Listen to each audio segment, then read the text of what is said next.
Anyway, enough bromance. Shall we start talking about the Bible? By the way,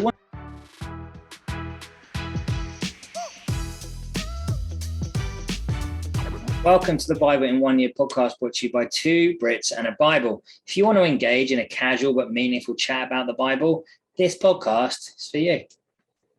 Today is day 81. In Judges 10, Tola Jair judge Israel. Israel forgets God and serves Baalim. The Philistines take over Israel and Israel cries out to God for help. In Judges 11, the Ammonites war against Israel. Jephthah helps Israel defeat them, and then Jephthah's daughter is sacrificed. And then in Judges 12, Ephraim fights against Gilead. Gilead defeats Ephraim.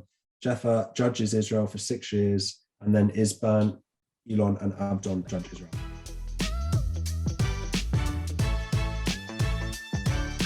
I think I just butchered some of those names. I'm sorry about that. Well, yeah, Jephthah rolls off the tongue, but it's G. Good start, Peter. Jepa, Jeff, P-H-A-H, Thar. Yeah, it's kind of Jephthah, but I've heard it as Jephthah. Like, I don't know. Yeah. Anyway, whatever. Feel free to comment, people, or just mock us. And then I think I said Ibzan instead of Ibzan. Or Ibzan, yeah, for one of the judges, which shows you just how much I remember about his judgment and time. Sorry, we're only human, aren't we, mate? It's all good. By the way, I'd like to apologize to you, dude. I realized because I've been going back and editing a bunch of these and posting them. So many times you say stuff and I've got something in my head that I want to say and I don't really acknowledge it, even to the fact that you did the countdown in Japanese the other day and I was like, all right, whatever. Actually, that's impressive, dude. Good job knowing some Japanese. I know you lived in Asia for a little while. Was it Japan you lived? No, I've never been to Japan. I sort of traveled around Asia, but the reason I know some Japanese is I did karate for 10 years. Yeah, with Matt Tucker. Exactly. Yeah, there was lots of bowing, and at the start of every session, we would have to sort of put our hands together like this and do like 2 minutes of meditation. It was fun. It was a fun time. I like it. But yeah, I realized that sometimes I just pretty flippantly bounce off of something you said without truly acknowledging it. So I apologize, good sir. I just want to apologize if I've done that many times and I haven't noticed it. I've never noticed it in editing, but I think you always spot your own flaws rather than other people's. So yeah. Anyway, enough bromance. Shall we start talking about the Bible? By the way, I wanted to start about throwing back to Gideon because I was listening to a podcast about him the other day, and just a really subtle thing that when it started with Gideon, it says that he was threshing wheat in a wine press. And that's just one of those things. It's such a foreign concept to us. We don't really realize what that means. But actually, he was threshing wheat, so it was like harvesting the wheat, but the wine press was like sunken into the ground, so the wine couldn't escape. So he was actually threshing wheat, hiding from people around that could have potentially come and stolen it. So when the angel of the Lord or God meets him and says, "You're a mighty warrior," he's literally talking to this dude that's cowering and hiding because he's afraid and calling him a mighty warrior. And we know that because he was hiding whilst threshing wheat. There would be no other reason to thresh wheat in a wine press. So it was this little thing. I was like, oh, that's cool. I like that. What I love about that, I don't think it links to today's readings at all necessarily. Maybe we'll get it there. But God will make you into the man or woman that he intended you to be if he wants to, and he encourages you to that, right? So Gideon, cowardly, whatever, by the end, he's like, all right, have some of that, killing all of his enemies and stuff. True. And I'd say that it's very much on our shoulders as well to make sure that comes to pass. God won't do it if we're not willing, basically. Absolutely. That's a fair point. Judges 10:14, go and cry out to the gods you have chosen. Let them save you when you're in trouble. I noticed that it's a little g, cry out to the gods. And I just put, there's a reason it's a small g. And we've talked about this before, haven't we? Yeah. They've said, oh, well, I'm trying to remember the name of the is it Dagon, I think is the name of the Philistines, the Canaanite gods. And doesn't do anything because it's not real. Yeah. Same thing here, right? And this is God, obviously. I like to think there's a little bit of a sense of humor to this, just a bit. Like, go off to your gods then. Like, yeah. It's not going to work. See what they do. Go for it. Yeah. I think there's a bit of just sort of before that as well. There's a bit of anthropopapism, which kind of appears in here as well, because it gives God that personality. But before that, it's actually Judges 10:7, where it's saying that God sold them into the hands of the Philistines. Like God's there wheeling and dealing with the Israelites. Well, like, how much do you want for the wheeling and dealing with the Philistines to sell the Israelites? Which obviously he's not, but just suggests that he again allowed them to wander off into the wrong paths, which he can do. He doesn't bring bad upon us, but he does allow it to happen to us.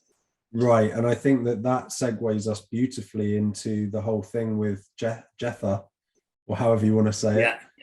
The fact that he makes this vow, obviously sees his daughter, and he says, I'm devastated, but I have made a vow to the Lord and I cannot break it. Judges 11:35, right?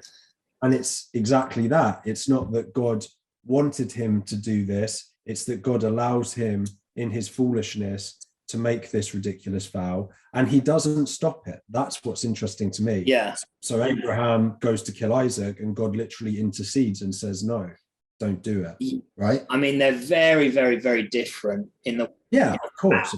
But yeah, that's true. What the reason I say that is it proves that God obviously can intercede if he chooses to. Yes, of course he could, but the fact he doesn't, again, it's just showing how broken Jephthah is. Yeah, I read into that whole sort of story a little bit, because obviously with Abraham and Isaac, God told Abraham to do this and then stopped it to test Abraham's faith. With this one, Jephthah made the vow. He didn't ever seek God's will on that vow. He made the vow flippantly, and then he pursued it. He at no point throughout that said, God, is this really what you want? He just made the vow and felt like, well, I've made it now, I have to follow through with it.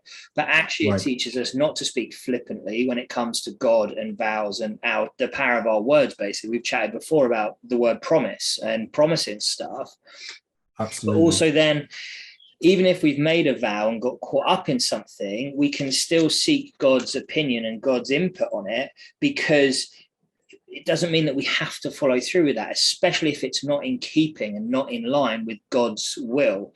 And obviously this isn't. He's so against child sacrifice, as we know, and all this kind of stuff. So it's just a big part of it, really. And actually, it says back in 11 verse 3, old Jephthah fled from his brothers and settled in the land of Tob, where a gang of scoundrels gathered round him and followed him. It's just so easy to fall into bad company, even if you don't mean to, that we have to be so intentional with who we hang out with. And I've chatted for about 4 minutes, so I'm going to stop. No, I think that it's really important, and what you're saying is so important. It's, as Christians, we are told specific rules and guidelines, right, to help us. So what you're saying there reminds me of the fact that as Christians, we should marry within the faith. We should marry other Christians, for example. Yeah. Because that's going to produce much better fruit than if we try to do our own thing and follow our own, fleshly desires and so on. Yeah. So I think there's a lot of good stuff in there, 100%. Something else about Jephthah that I thought was quite interesting is the fact that they're sort of desperate for a judge, and that's why he almost comes out at this point, right? So, didn't you hate me and drive me from my father's house? Why do you come to me now when you're in trouble? Right, Judges 11:7. The whole thing's just a bit of a desperate mess. Let's change gear just for a second to a funnier bit. I just love Judges 12:6. They said, all right, say Shibboleth, and if he said Thibboleth, then because he couldn't pronounce the word correctly, that killed him. And I just said, well, that's a terrible time to have a lisp, isn't it? I imagine you can't say it properly for whatever reason. So I sense it wasn't to do with having a lisp. I sense it was a regional accent thing. Oh yeah, of course it was.